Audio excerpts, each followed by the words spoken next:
Number 5, how big is your emergency fund? That's what she said.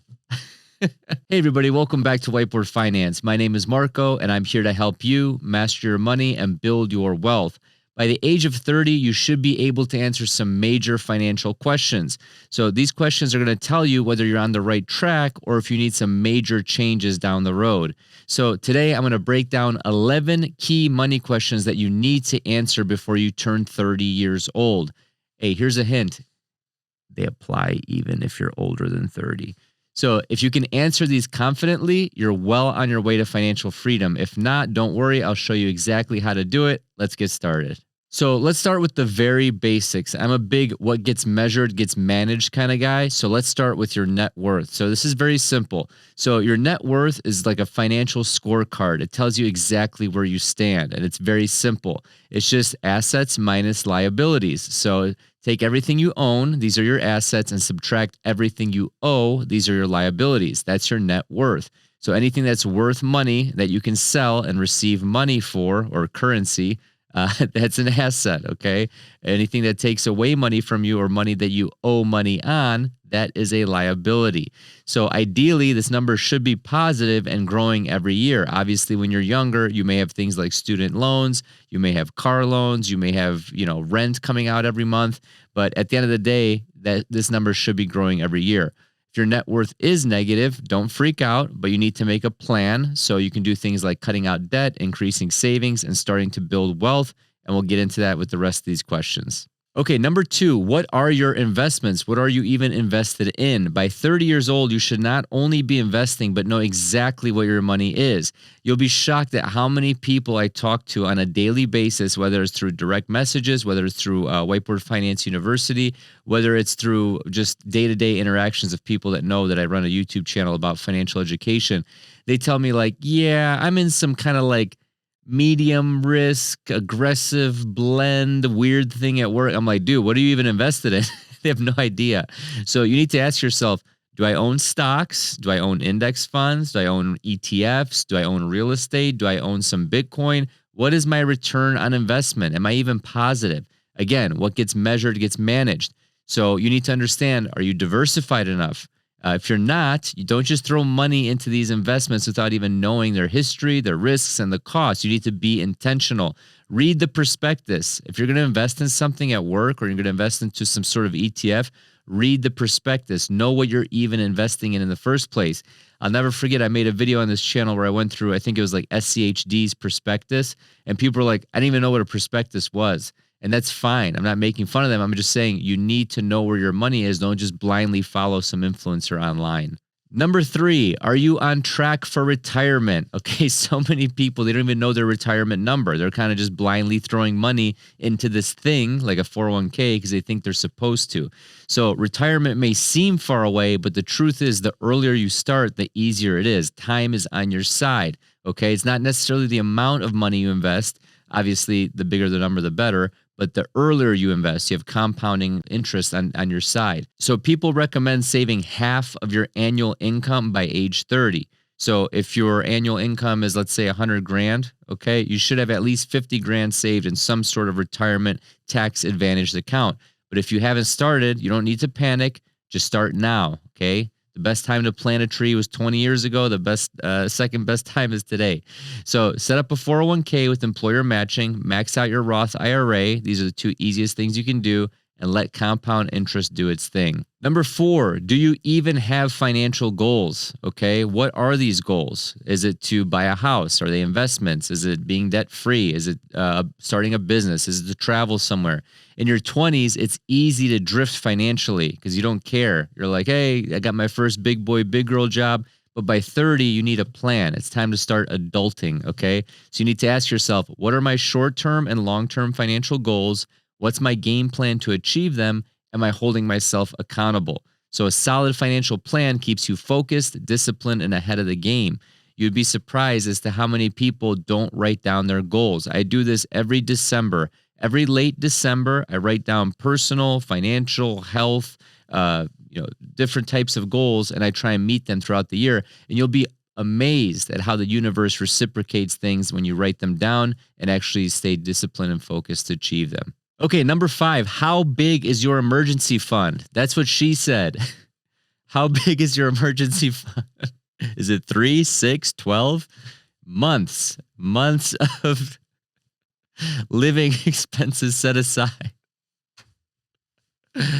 Oh, dude, YouTube. I've been doing this for way too long. 3, 6, or 12 months. Okay, so let's be honest. Life happens. Your car breaks down, your boiler breaks at home. Things happen, right? Jobs disappear, God forbid. But this is why you have an emergency fund. Okay, it's cash set aside for medical emergencies, unexpected expenses, car repairs, job loss. My rule of thumb has always been 3 to 6 months of expenses in a high yield savings account or cash equivalent account where you can get the money out basically instantly. You want to be able to either sell an ETF, whether it's like SGov, whether it's in treasury bills. You don't want it to be in something that's locked up like a CD, or we're going to have to pay a penalty to get the money out.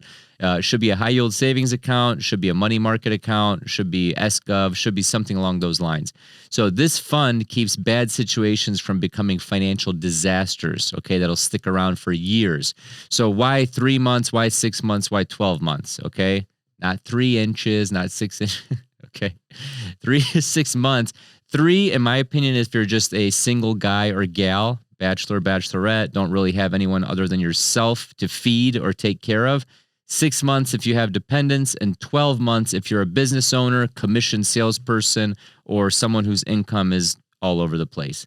So make sure you have an emergency fund. Number 6, what is your credit score? You'd be amazed at how many people don't even know this, okay? They don't know if they're 500, 800, 600. It's crazy.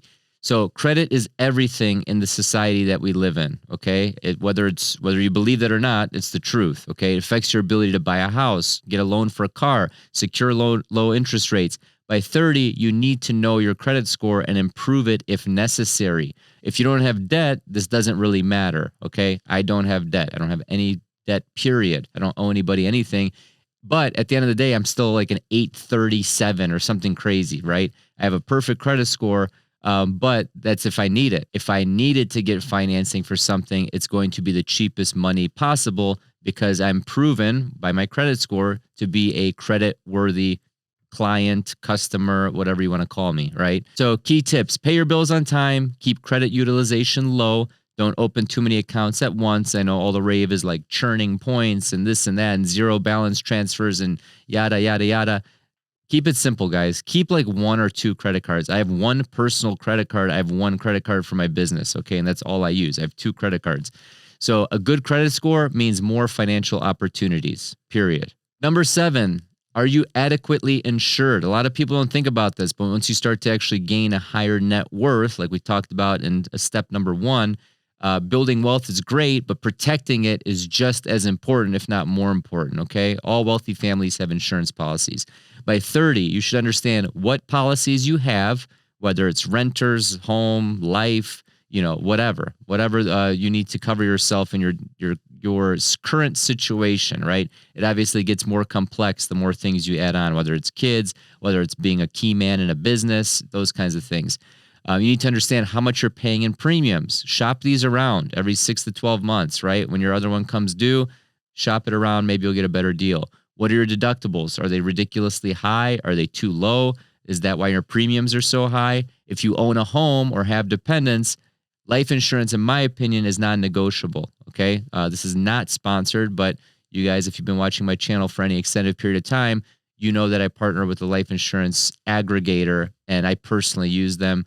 And I have my wife and I have 30-year policies that we locked in, I want to say maybe 3, 4, 5 years ago. Our term life insurance is ridiculously cheap. It's like $20 a month, $30 a month, not even. Okay. And you're basically renting a big chunk of money, God forbid, if anything were ever to happen to you. So if you have dependents, get life insurance. Number 8, death waits for no man. What happens if you die today? Okay. No one likes to think about this, but you need a plan. Ask yourself, do I have a will? Will my family be financially okay without me? Do I have life insurance? A simple estate plan ensures that your assets go to the right people and your family isn't left struggling, okay? In this country, you get taxed for everything. You get taxed for when you fart, okay? Fart tax, sales tax, income tax, property tax, this tax, that tax, death tax, wealth tax, estate tax. It's ridiculous, okay? We used to have revolutions over a 3% raise in tea, okay? Now we're just like, tax me harder, please. So you need to understand and get this all in order, okay? This is all part of a bigger plan. So I don't even want to think about this. I'm 37, right? But you do need a plan, especially if your net worth grows, especially if you have a business, especially if you're in the single to double digit millionaire status. And some people are like, be realistic, Marko. Duh, duh, duh, duh, duh. Guess what? Some people out there are millionaires, okay? I'm sick of these peasants in the comment section. I love rice and beans. Some people are broke. Guess what? Some people aren't, okay? Some people aren't. So for the people that aren't, this is important. Number 9, how much tax do you pay? Okay, if you don't know how much you're paying in taxes, you're leaving money on the table. And what do I mean by this? Everyone knows how much they shell out to the IRS, but I'm saying you need to understand your tax bracket and deductions. So this helps you optimize tax advantage accounts, okay? Sometimes your income is too big to be able to put into a thing like a Roth IRA, for example. You need to be able to reduce your taxable income. So everything that I can legally write off using this business, this YouTube business, I write off legally, okay? Keep more money in your pocket. Again, going back to paying $847,000 taxes so we can go fund foreign wars overseas. Sorry, getting way too serious. You need to keep more money in your pocket. We already all pay enough, okay? Don't just accept whatever's deducted from your paycheck. You need to know the numbers. Number 10, this is common sense, but a lot of people do not track this. Do you spend more than you earn? Okay? Do you have more month at the end of your money? This is basic but critical. If you're spending more than you earn, you're digging yourself into a hole. The goal is to increase the gap between what you make and what you spend. So track your spending, cut out unnecessary expenses. You can do this by checking all your subscriptions, all the things. You should put them in 2 categories. Is this a want or a need? Obviously, there's going to be more wants than needs. As humans, we only have basic, whatever that pyramid is, or whatever the basic needs are, like affection, shelter, food, whatever. What I'm talking about is needs, okay, food, shelter, human interaction, love, whatever, wants, and then like, okay, I'm being ridiculous, right? The new MacBook Pro, 64 gigabyte RAM, Porsche 911, whatever thing. You know, that's a want. Okay, you don't need that. There's needs, wants that are reasonable, and then the ridiculous wants. Cut out the ridiculous wants. And then increase your income. I've been talking about this forever. So living below your means is the foundation of wealth building. Increase your income through highly valuable marketable skills that the marketplace values. Okay, we talk about this for years now. So increase your income, make that difference bigger. Don't inflate your lifestyle. And then finally, this should have been the first one, but how much debt do you have? Okay, is it good debt? Is it bad debt? Is it student loans that help you get a degree to leverage a career that exponentially increases your earning potential of your lifetime? Or is it for a dumb car? Is it for a 70 grand plastic Toyota 4Runner with a 4-cylinder turbo that's going to break down in 3 years? Okay. Oh, no, not the Toyota crowd, the Toyota crowd. Oh, dude, I was at the car show. The new 4Runner is all plastic. Dude, cloth, manual seat, junk, complete junk, 60, 70 grand. No thanks. So debt, I digress. Debt is a wealth killer. It shrinks your income and it limits your ability to invest. By 30, you should know exactly how much debt you have, if any. You shouldn't have any debt, period, unless it's a mortgage or something, that you need.